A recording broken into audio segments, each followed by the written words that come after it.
Hi, Pastor Robles. I'm here at the beautiful Allegretto Hotel, and I want to talk to you about a gift I just received.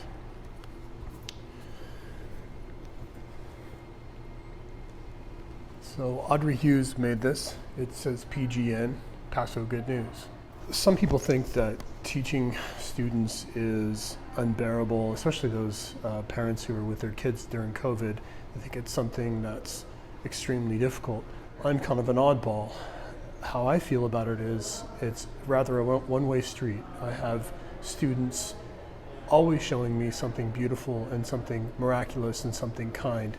On the back of this little painting, it says, "Kindness got us through COVID.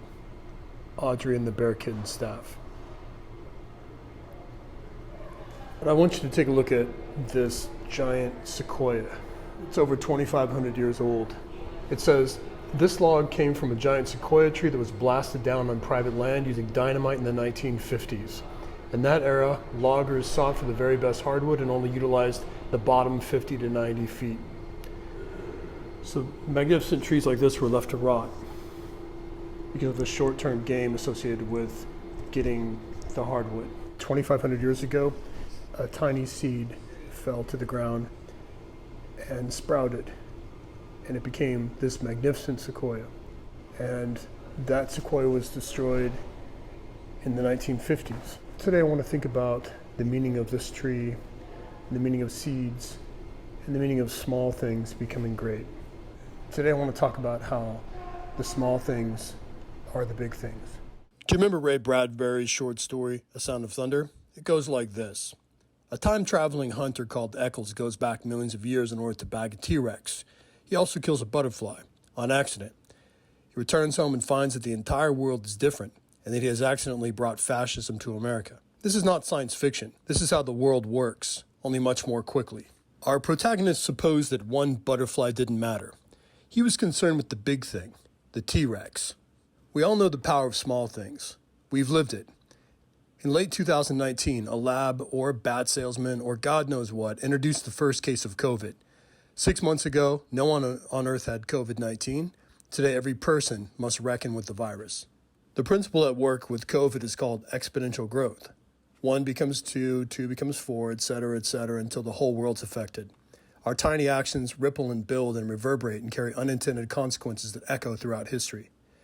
The principle that COVID taught us is terrifying, but it may be positive as well.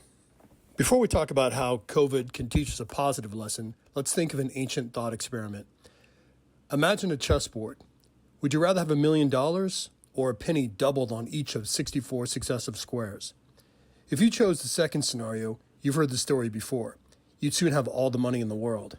This principle is called exponential growth. It's the power behind COVID and racial unrest, but also compound interest and lots more that's positive besides. It's the reason that humans grow so quickly from conception to age 1 and afterward. Here's something I recently noticed.